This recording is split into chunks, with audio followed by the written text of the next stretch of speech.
Hi. Okay, there we are. So I'm Ellis Johnson. I write weird fiction and dark fantasy.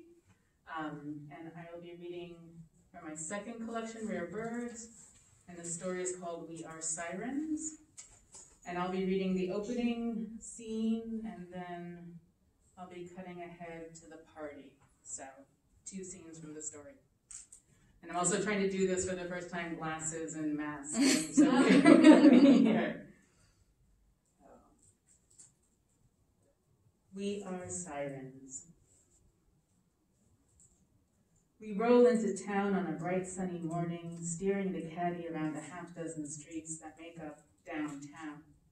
3 of us in the back dozing, and the other 2 up front with our arms hanging out the windows, letting our fingers ride on the fall air.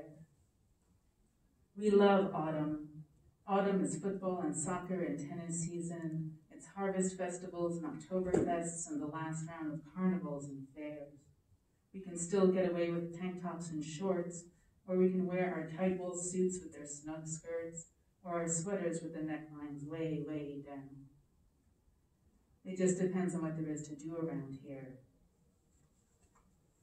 We roll the caddy into 2 parking spaces and we pile out, lounging against the car and sizing up the people, reading the flyers posted on windows and utility poles. Free movie nights, a potluck, 2 spaghetti feeds, a reading at the library. When we find the town fair poster, we groan in disappointment. It's 2 weeks away. Hey, we call out to a passing kid. What's there to do around here? The kid looks us over, his round little face intrigued and suspicious. Big games tonight over at the high school, he says, scratching at the back of his calf. The big game. We love big games and their parties afterwards.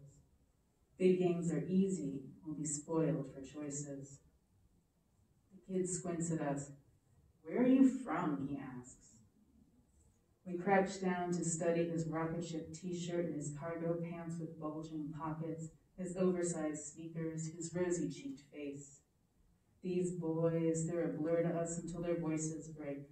Nothing but sticks and snails and puppy dogs' tails. We love them because of what they'll become. We're sirens, we say, smiling at him. We're from everywhere. Big games mean guys from other towns with 2, maybe 3 parties afterwards. Big games mean the red suitcase, not the blue or the gray.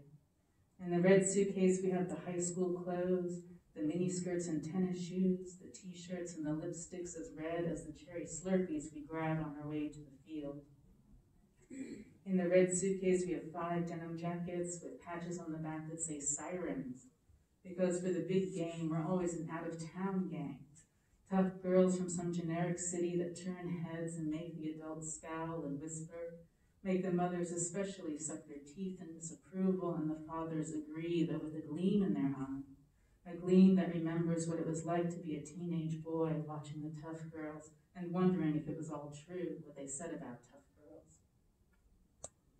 We take our Slurpees and we climb up to the top of the bleachers and sprawl there, our bare legs loose and splayed on the warm metal, the wind ruffling at our skirts. We slurp our Slurpees with our pursed red lips and we hum just loud enough for the wind to hear. We hum the call of Hades, so we'll be ready for his new arrival.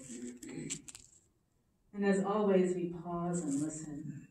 We used to hear an answering melody like a shepherd's pipes or a warbling chorus of birds or a farmer suddenly bursting into song. But though we strain to hear, there is only the rumbling of the crowd and the blaring loudspeaker announcing names. It's been a long, long time since the gods answered us, but we are sirens, and we were made to sing.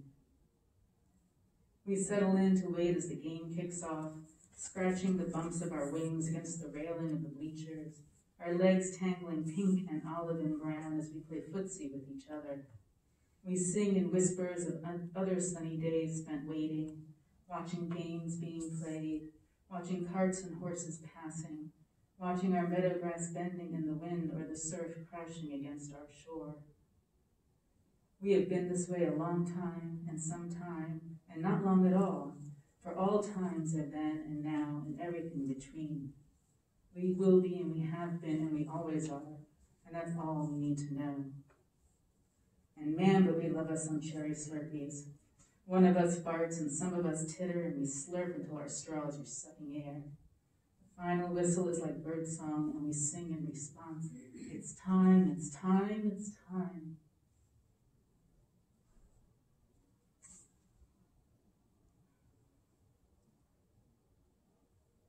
When we show up to the party, we park the caddy way down the road and leave our jackets behind, folding them up carefully and putting them back into the red suitcase. We like our jackets too much to risk ruining them, and there will be ruining tonight. Instead, we put on cheap t-shirts and our special skin-tight pants that are as tricky as chastity belts. We do our eyes dark and our lips red. In the dim light of the street lamp, our little mirrors reflect back 5 bloody-mouthed skulls. We sing the song of approval, our harmony spot on. We sing of long-ago lakes and rivers and oceans and our reflections in those waters, hollow-eyed and bloody-mouthed, and how the lapping of the waves was also the rhythm of the gods' approval. As if they could keep us trapped in those rocks, we say. As if. Someone has to sing. I don't see anyone else doing it, we say. Someone has to test their metal. The word metal makes us smile like cats. It's why Hades made us, after all, we say. One order for Hades coming right up. We walk up the drive to the party, our arms filled with bags. We've come prepared. We've got hard liquor and weed and long pretzel sticks we can suck on. We've got our tight pants with their trick openings and our bad girl smiles. And we're ready to get this party started. Because these parties are never like the movies. There's never shoulder-to-shoulder dancing and making out. Instead, there's cliques huddled in corners, sipping flat beer and smoking pin-thin joints, and that just won't do. That won't do at all. We like dancing. We like groping and kissing. We like sweat and lust and nervousness all at once. We like a build-up so that when the time comes, all of that energy gets transmuted into a spine-cracking terror that makes all the humors gush forth and taste like heaven. Everything else is just gravy. Inside, we turn that music up. We start dancing with ourselves while we sneak off and spike a few bottles of soda in the fridge. We light up and smoke a little and we dance to our rhythm, which is the rhythm of pop songs. You don't get this stuck in a rock, we tell each other, and we sing out our agreement in time with the music. Sure enough, others start dancing with us. We're moving furniture out of the way, and there's more smoke in the air, and bodies are sliding around us, and now we're feeling it, that rush of anticipation. We can see eyes watching us, and we can feel bodies moving towards us, and we twist and shimmy in time with the music, closer, closer, closer.